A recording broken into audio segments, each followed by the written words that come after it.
Bonsoir, c'est Cryptolyse. On va parler aujourd'hui de BTC, du Bitcoin.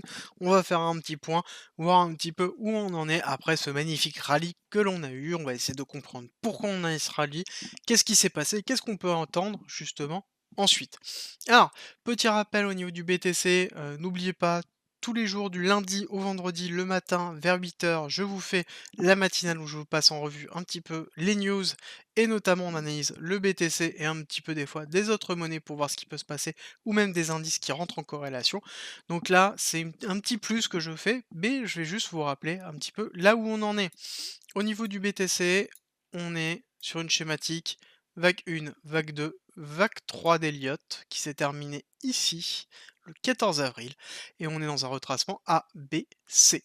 D'accord? Un B avec extension et on attend un C avec extension qui s'est fait. On a eu une magnifique bougie hier qui nous a validé quasiment, on va regarder tout de suite. Hop, allez, on va compter celle d'avant-hier aussi.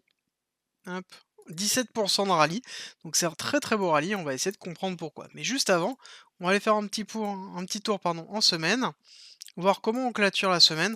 On voit qu'on a quand même un très beau rallye en fin de semaine, avec une compensation de la bougie baissière, justement du 17 janvier.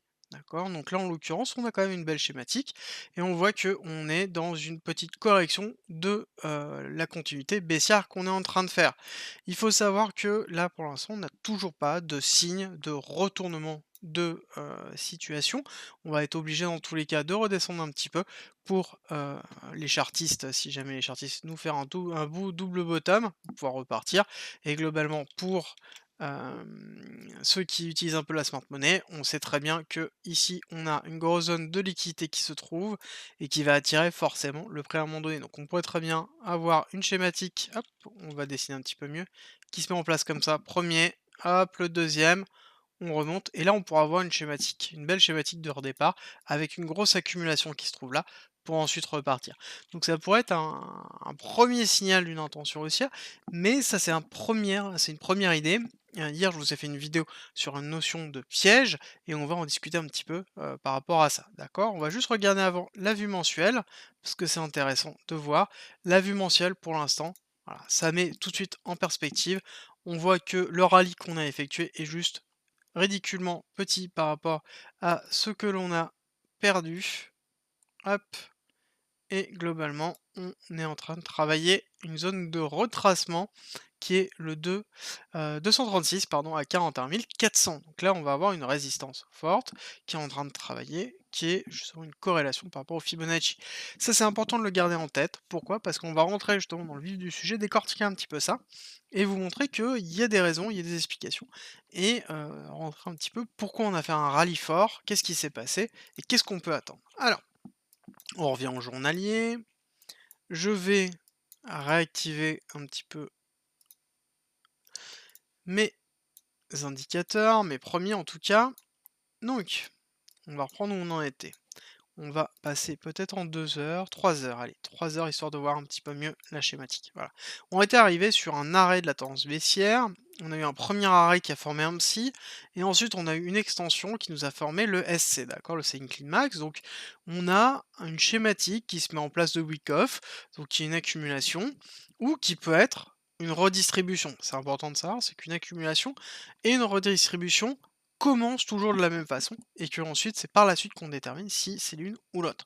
Là on voit qu'on a donc une schématique d'accumulation qui se met en place avec un SC, un AR qui a été formé là, et globalement dans une schématique de week-off d'accumulation, on attend un SC, donc en tout cas un ST pardon, donc c'est-à-dire un test du niveau qui a été créé par le SC. Donc ça, c'est une schématique de base qu'on voit dans Wyckoff et qui est, qu'on retrouve et qui régit en fait une grosse partie des marchés financiers, beaucoup en forex et qu'on retrouve aussi, en crypto-monnaie. Et on voit qu'on a une nouvelle schématique qui s'est mise en place en haut sur cette extension poussée, on a une distribution qui s'est mise en place, hop, un SC, un AR, un ST, un SAut, un UT et là on a fait l'UTAD. En tout cas, on est en train de faire l'UTAD. Généralement, quand c'est comme ça, on va avoir le Bain Climax, l'Automate Rally et le ST qui vont créer de la liquidité. Une liquidité qui va être prise, hop, donc là on crée de la liquidité.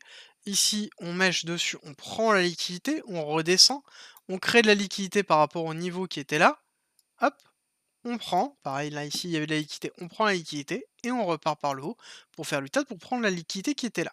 Pourquoi? Parce qu'en l'occurrence, il faut bien comprendre que ce type de schématique-là, on va avoir, des personnes qui vont se positionner ici en short. Il y a les bullish qui vont se positionner ici en disant: «Ah c'est bon, on repart». Pareil là, on a énormément de gens qui sont positionnés en partie. Pareil ici, là sur cette petite place, on a énormément de personnes qui sont positionnées en bullish et de toute façon ça se voit par cette mèche qui a été effectuée. Il y a énormément de personnes qui sont placées en bullish et qui ont placé leur stop loss là. Donc ça veut dire que là, à l'heure actuelle, on a beaucoup, beaucoup de liquidités parce qu'on a ce point-là, on a ce point-là et on a tout ça qui est en attente.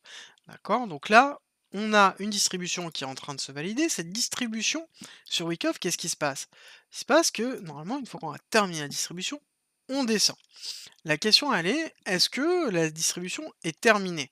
Là, je vous avais tracé hier notamment une prolongation de la poussée, c'est-à-dire de se baisser avec cet AR, c'est-à-dire que j'ai mis tout simplement cette croissance par rapport à l'AR qui était là, et on voit qu'on s'est arrêté, bah, à peu de choses près, sur le niveau 1. Et on voit que les niveaux suivants, le 1,618 se trouve à 45 000. D'accord? Et 45 000, qu'est-ce que l'on a? 45 000, on a toutes les liquidités qui se trouvent au-dessus de ce bloc-là. D'accord? On a une liquidité ici qui est renforcée par ce niveau-là, ici et ici. On a une poche de liquidité sur ici cette distribution qui était là. Donc là, on a une zone qui est très très forte et qui est très intéressante pour pouvoir récupérer tous ceux qui étaient en short ici. D'accord? C'est tous ceux qui avaient shorté ça, en l'occurrence, qui se trouvent ici. Et donc là, on a une énorme vague de résistance.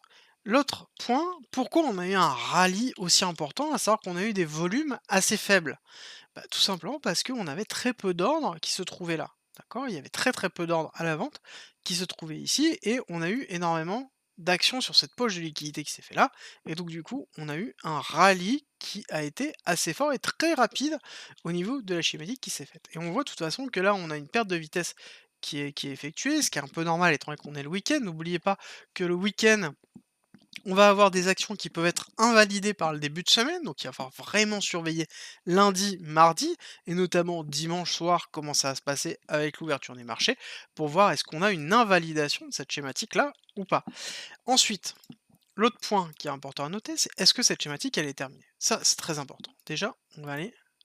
Vous savez que j'aime bien en tout cas le RSI, voir. On voit qu'on a une magnifique surextension. D'accord? On a une très très grosse surextension qu'on retrouve notamment à des moments cruciaux, comme ici par exemple, là où on a eu une énorme poussée qui s'est effectuée. Donc hop, on va regarder combien on a fait à ce moment-là. Voilà, on a fait 13%, donc pareil, et on a eu une surextension au niveau du RSI, donc on était en survente. Là actuellement, on voit qu'on est placé aussi en survente. Bon, c'est un premier indice où on se dit, bon, ok. Qu'est-ce qui s'est passé ici ensuite? On a eu un deuxième top qui s'est fait, et un deuxième top pour lequel on a eu une divergence qui s'est actée. D'accord? Donc là, on était haussier. D'accord? Et là, on était baissier. Donc là, il va falloir surveiller ce qu'on va avoir comme schématique qui va se mettre en place là. D'accord? Est-ce qu'on a continuité? Hop, on pousse doucement. Est-ce qu'on a une petite extension? On récupère et on descend? Ça va être à valider. Pour moi, là, c'est un peu compliqué de pouvoir se placer tant que la cause n'est pas terminée. Qu'est-ce qu'on a comme cause ici, au niveau de Wyckoff? Hop, donc là je suis passé en 30 minutes, on est en plein dans l'UTAD, on voit qu'on a une zone de ranging qui est en train de se faire, mais est-ce que c'est vraiment une zone de ranging? Ça c'est à déterminer, on voit qu'on a une- ici un psy, d'accord, donc on a un premier arrêt, ensuite on a une extension et un arrêt définitif. Donc là ici on a le buying climax qui s'est fait, tac, qui nous a créé une liquidité là. On voit que derrière on a eu un retravail, on a eu donc un AR, un ST, on a retravaillé et ici on a fait un deuxième essai qui est le vrai ST. On voit qu'on a marqué une extension basse par le saut qui s'est fait là. Donc là, on commence à avoir une distribution qui se met en place au niveau de Wyckoff. Pour moi, le saut peut-être n'est pas assez marqué. J'aime bien quand on a un saut qui va travailler justement le. On voit qu'il est allé mêcher juste au niveau de la mèche haute du psy, mais j'aime bien quand on va chercher les liquidités en bas du psy, d'accord? Qu'on va prendre cette liquidité-là, ça c'est un bon signe, c'est un bon saut. On sait qu'on va avoir un UT assez fort. Là, en l'occurrence, je suis un peu mitigé, il a été ravalé totalement. Qu'est-ce qui va se passer? Est-ce qu'on va pousser plus? Pour moi, normalement, on est censé faire un UT. On peut avoir un UA qui va juste récupérer ça, mais pour moi, on est censé prendre la liquidité de ce niveau-là, pour ensuite soit faire un UTAD, et ensuite descendre, faire tout simplement une validation de distribution, et descendre. C'est ce que nous indique Wyckoff. Au niveau du RSI, on voit que on a quelque chose qui est quand même, mmh, on nous dit que, on a quelque chose qui est quand même descendant. C'est-à-dire que ici, on a quelque chose qui crée, des niveaux forts. Là, on a quelque chose qui est descendant. Ici, on a une divergence, haussière qui se met en place. On a ici, par contre, un RSI qui est descendant, alors que là, on a une stabilisation du cours. Donc ça veut dire qu'il y a une perte de momentum qui est en train de se faire. Une perte de momentum qui peut s'expliquer par le fait que, le marché, actuellement est fermé, donc on a moins de liquidité, on a moins de force. Donc vraiment l'ouverture du marché, donc dimanche soir et lundi, on va vraiment voir, surveiller un petit peu ce qui se passe. Est-ce que on va être très agressif à aller chercher les liquidités ou est-ce que on va corriger fortement et continuer la baisse? À savoir que là, si on chute, il faut savoir que hop, tac, si on chute à ce moment-là, ici, qu'on entraîne la descente, elle risque d'être assez violente. Pourquoi? Parce qu'on va avoir une cascade de liquidation qui va se faire. Et ça, vous allez voir, je pense qu'on regardera les chiffres, mais on va avoir une grosse partie de liquidation. Parce que pour avoir un momentum qui se fait comme ça avec assez peu de volume, ça sous-entend qu'on a quand même pas mal de leviers qui sont mis en place. Et on peut avoir une correction, une forte correction qui va se faire. Et on peut être dans une schématique de short squeeze. Et donc là, qu'est-ce qu'on va faire? Bah là, on va récupérer tous les longs, on va descendre. Tous ceux qui étaient en long, on va les squeezer, on va remonter et ensuite on va faire la schématique ou le biais que l'on souhaite. D'accord? Donc là, on est vraiment dans une schématique de liquidité. Il est essentiel d'attendre et de pouvoir lire un petit peu ce qui se place pour pouvoir se placer. L'autre élément que je voulais vous donner, qui est un élément qui ne correspond pas forcément à ce que j'utilise pour trader, mais qui a son importance, parce que si vous êtes sur le Discord et que vous connaissez un petit peu ce que je fais, ou vous m'écoutez en stream, vous savez que ce que j'aime, en tout cas, c'est la concordance des éléments, et que l'idée, c'est de connaître le plus de techniques possible, que ce soit du chartisme, de l'Ishimoku, que ce soit du, smart money, que ce soit, du Wyckoff, de la liquidité, de l'order flow, de la structure. Voilà, l'intérêt, c'est de connaître le plus de schématiques possible pour pouvoir justement corréler les événements. Et là, en chartisme pur, on a quand même quelque chose qui est assez fort, hein. Donc là, on a, quelque chose qui pourrait nous donner ici une schématique, là, ou qui pourrait expliquer le rebond qu'on a eu ici, et surtout, on a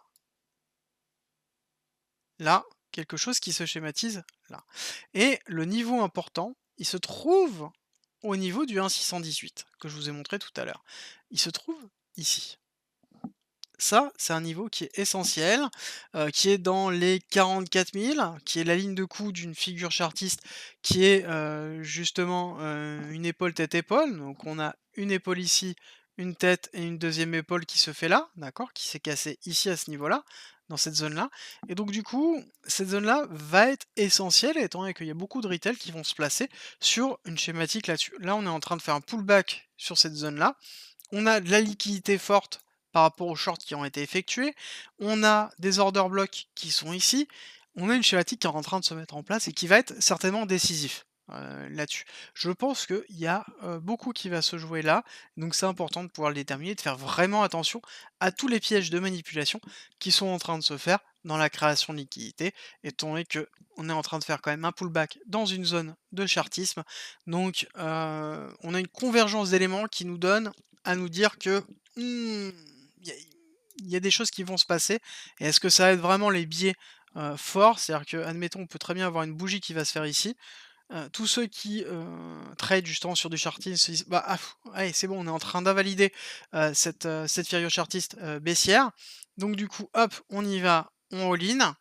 Et bah, qu'est-ce qui va se passer? On va prendre la liquidité ici, on va descendre, on squeeze tout cela, on remonte, on squeeze tous ceux qui étaient en short et on redescend et on valide le biais.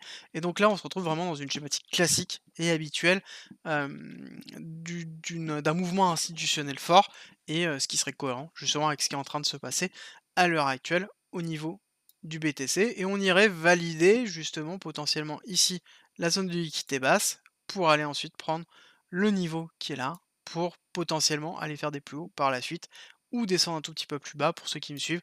Vous savez qu'il y a des niveaux importants en dessous sur lesquels on pourra avoir une réaction de prix. Voilà. J'espère que cette analyse en tout cas a été intéressante pour vous. J'ai essayé d'être le plus didactique possible, vous donner tous les scénarios possibles et en tout cas vous donner le scénario que je privilégie le plus. Merci d'être resté avec moi jusqu'au bout. Abonne-toi, partage si t'as aimé et rejoins-nous sur Discord. C'est avec plaisir qu'on t'accueillera. Et à très vite.